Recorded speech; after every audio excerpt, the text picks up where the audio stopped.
안녕하세요. 5분 투자로 성공을 드리는 온더업입니다. 저는 얼마 전까지 애플과 엔비디아에도 조금 투자를 하고 있었는데요. 전량 매도했습니다. 애플은 아예 기대가 안 되고 엔비디아보다 테슬라가 더 성장할 가능성이 높아 보이기 때문입니다. 그렇게 생각하는 이유를 각각 말씀드릴게요. 첫 번째로 애플을 말하자면 애플은 잡스가 죽고 나서 굉장히 멈춰있다는 느낌을 받고 있습니다. 기대되는 상품이 없어요. 시청자님도 아시다시피 아이폰과 주변 기기는 애플 총 매출의 60%나 차지하고 있습니다. 애플에게는 엄청나게 중요한 상품이에요. 근데 애플이 얼마 전 아이폰 15를 발표했죠. 시청자님은 굉장하다는 느낌을 받으셨나요? 저는 전혀 그렇지 못했습니다. 디스플레이 약간 더 섬세해지고 카메라 화소수는 조금 더 좋아졌지만 기존 모델에 비해 성능이 약간 개선된 것이지 새롭다고 할 만한 기능의 추가는 없었습니다. 지금은 4차 산업혁명 초기 단계로 생성형 AI에 관심과 열풍이 뜨거운 상황인데요. 이런 트렌드를 누구보다 빨리 읽고 시대를 앞서가는 기술과 계획이 나와야 되는 기업이라고 생각합니다. 그렇지 못한다면 분명 가성비 모델로 시장을 공략하는 하위 업체들에게 점유율을 조금씩 뺏길 수밖에 없다고 보고 있어요. 지금 표에 보이는 22년 전세계 스마트폰 출하량 대수의 자료를 보시면 전년 21년 대비 18%나 감소한 것을 확인할 수 있습니다. 이 수치가 얼마나 대단한 것이냐면 2013년도 이후, 그러니까 지난 10년을 통틀어서 가장 낮은 출하량입니다. 제가 23년도 1, 2분기 출하량도 찾아봤는데요. 여기서 더 눈에 띄는 것은 전년 동기 대비 5에서 8%가량 더 하락했고, 이것은 8분기 연속 판매량이 점진적으로 하락하고 있는 추세입니다. 생각해보면 당연한 것이 처음 스마트폰이 나왔을 때는 성능이 낮았기 때문에 각종 앱이나 고화질 동영상 등을 구동하기가 버거웠어요. 그래서 새로 나오는 모델들이 구형 모델에 비해 성능의 체감이 확실히 느껴졌기 때문에 소비자들은 지갑을 열었습니다. 지금은 스마트폰의 성능이 예전에 비해 월등해졌고, 그래서 느껴지는 체감의 속도가 이전 모델에 비해 덜 느껴지는데요. 일반 대다수의 사용자들의 입장에선 유튜브나 앱 사용 등의 부족함을 느끼지 못하다 보니까 핸드폰을 사용하는 기간이 길어진 것이죠. 우리 시청자님도 과거를 생각해 보시면 공감하실 거예요. 마치 아이폰 12와 15의 스펙 차이는 분명히 있지만 체감으로 느껴지는 차이는 적습니다. 하지만 아이폰 초기 모델과 4를 비교한다면 속도의 갭 차이뿐만 아니라 초기 모델은 아예 구동을 못하거나 과부하로 시스템이 다운되는 현상도 자주 있었죠. 이처럼 기술 진화 속도에 따라 소비자들의 체감 속도가 낮아짐과 동시에 그것에 비례해서 구매력도 같이 하락하는 것을 우리는 알 수 있습니다. 소비자들이 스마트폰을 재구매를 늦추는 이유에 대한 설문으로 통신비 부담, 지금 사용하는 모델도 충분하다는 이유가 꽤 많았는데요. 이와 같이 신모델 구입을 늦추는 사람도 늘어났으며 알뜰폰으로 사업자를 변경하는 사람들까지 생기고 있습니다. 알뜰폰 사업자는 시청자님도 아시다시피 계속 우상향하고 있습니다. 어차피 기지국은 대기업 통신만능을 그대로 사용하니까 품질은 똑같고 요금은 훨씬 저렴합니다. 따라서 소비자들의 이동이 어쩌면 당연한 거예요. 그런데 알뜰폰 사업자가 흥하면 플래그십 핸드폰 판매량에 좋은 상황이 아니라고 봐요. 비싼 요금제로 약정을 오래 걸어야 고가의 핸드폰을 판매할 수 있는 것인데 알뜰폰 요금제로는 단가도 안 맞고 약정도 엄청 길어야 하기 때문이죠. 상품 구성에 적합하지 않다는 것입니다. 물론 애플이 가지고 있는 플래그십 브랜드의 가치는 훼손되지 않았습니다. 성능과 품질은 최고가 맞으니까요. 하지만 제가 위에서 설명드렸듯 소비자들은 성능 개선만으론 구매의 필요성을 예전만큼 느끼지 못하는 추세이고 다른 가성비 옵션의 선택지도 늘었습니다.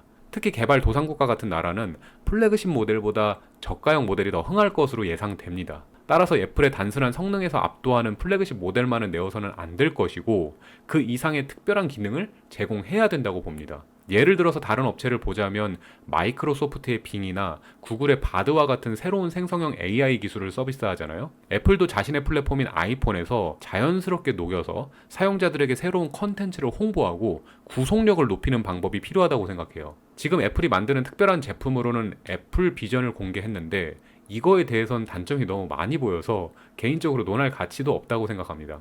어쨌든 애플은 본인들만의 시장 지배력과 자본력, 브랜드 가치 등 무엇 하나 빠지는 것은 없지만 이제 생성형 AI 시대가 열리는 만큼 새로운 무언가를 준비하고 보여줘야 한다고 생각합니다. 그렇지 않다면 애플은 분명 하락세를 맞이할 수밖에 없다고 봅니다. 두 번째는 엔비디아에 대해 말할게요. 시청자님도 아시겠지만 엔비디아는 기술력도 기술력이지만 자체 생태계가 강력합니다. 엔비디아에 대한 칩을 이용해야만 AI에 대한 사업을 할 수 있으니까요. 그래서 네노어라고 하는 인류 기업들이 엔비디아의 H100 칩을 사려고 줄 서서 대기 중인데요. 엔비디아 칩이 하드웨어 성능도 좋지만 엔비디아가 자사의 칩에 적합한 전용 소프트웨어도 공급하기 때문에 엔비디아가 제공하는 환경에서 개발하지 않으면 힘들다는 점입니다. 이 생태계를 엔비디아가 이미 선점했고 사용자들이 몰려있는 상황입니다. 엔비디아의 경쟁자가 되려면 최고의 하드웨어와 그 성능을 최적으로 이끌어낼 소프트웨어, 그리고 기존 사용자들까지 흡수할 다른 무언가가 이벤트처럼 발생되지 않는 이상 엔비디아의 생태계는 무너지기 어렵다는 관측입니다. 이 세 가지 조건을 동시에 달성하기가 어렵다는 건데요. 하지만 테슬라도 자율주행에서만큼은 자기만의 확실한 인프라를 가지고 있죠. 그리고 모건 스탠리의 분석처럼 테슬라의 AI 슈퍼컴퓨터 도조는 기대 이상의 성능을 가지고 있습니다. 여기서 추가하자면 테슬라는 자율주행에 적합한 소프트웨어를 집중적으로 개발하면 됩니다.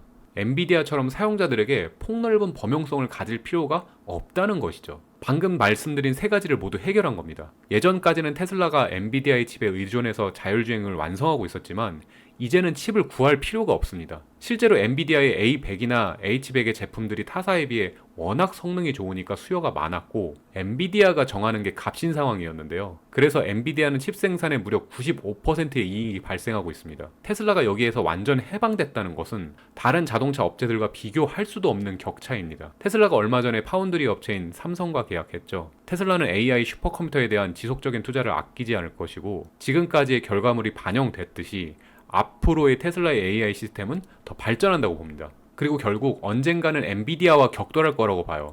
엔비디아와 테슬라의 싸움이 되는 거지 기존 레거시 자동차 업체와 테슬라의 싸움이 아닙니다. 제가 이전 영상에서도 말씀드렸지만 기존 자동차 업체는 더 이상 테슬라의 경쟁 상대 축에도 전혀 끼지 못한다고 봐요. 테슬라가 다루지 않는 틈새 시장이나 공략해야 된다고 생각합니다. 왜냐하면 당연히 자율주행 기술이 임박한 만큼 개발이 완료되면 최고의 옵션이고 구매자들은 충분히 자신의 시간과 편의를 위해서 기꺼이 그 비용을 지불하며 구매할 것입니다. 그렇다면 테슬라가 압도적으로 치고 나갈 것인데 그나마 비슷한 자율주행을 구현할 수 있는 업체라고는 엔비디아의 AI 기술력밖에 없다고 생각해요. 시청자님도 아시겠지만 엔비디아는 BYD, 현대자동차, 독일 3사 등 테슬라 외 내노라고 하는 전세계 자동차 업체 20여 개의 자율주행 통합 솔루션을 제공하고 있어요. 여기서 엔비디아가 테슬라를 이길 수 없는 결정적인 차이가 존재합니다. 바로 ADAS 시스템인데요. 엔비디아는 각 자동차 업체들에게 데이터를 받습니다. 제조사들은 테슬라와는 다르게 레이더, 라이다, 카메라 등의 부품이 설치가 되어 있는데요. 이 부품들의 수집한 데이터를 취합해서 엔비디아에게 넘겨주면 엔비디아가 효율적인 자율주행 솔루션을 제공해주는 것이죠. 근데 문제는 제조사들이 제각각 다르다 보니까 자동차에 설치되어 있는 ADAS 시스템의 종류가 다양합니다. 그리고 자동차의 종류, 차량의 크기, 카메라의 위치 등 디테일한 값이 전부 달라요. 한마디로 엔비디아는 입력되는 경우의 수가 많기 때문에 계산이 더 많이 필요합니다.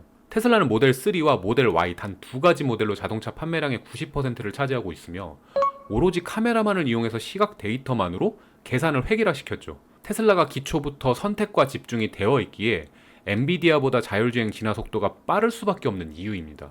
아무리 엔비디아가 칩 설계 및 소프트웨어 개발 능력이 좋다고 해도 가장 기본이 되는 데이터의 질과 양에서 차이가 나니까 이 게임은 테슬라가 이길 수밖에 없어요. 게임이 중요한 이유는 자동차의 자율주행은 엄청난 부가가치를 만들기 때문입니다. 그리고 이 부가가치를 일론 머스크의 테슬라가 거머쥐게 된다면 분명 더 공격적이고 효과적으로 투자가 이어질 거라고 봐요. 이상으로 애플과 엔비디아에 대한 의견을 말씀드렸는데요. 너무 희망이 큰 것 아니냐라고 하실 수도 있습니다. 현재 지금 일어나고 있는 기업들에 대한 투자 방향과 성과를 모두 종합해보면 분명 이전에는 생각지도 못한 일들이 계속 이루어지고 있는데요. 이런 과거와 현재를 잘 모니터해서 가시적으로 보이지 않는 것을 예상할 수 있어야 좋은 투자를 할 수 있다고 봅니다. 항상 이런 점을 잘 모니터하고 분석해서 우리 시청자님의 투자에 좋은 의견을 드릴 수 있도록 노력하겠습니다. 구독, 알림 부탁드려요. 감사합니다.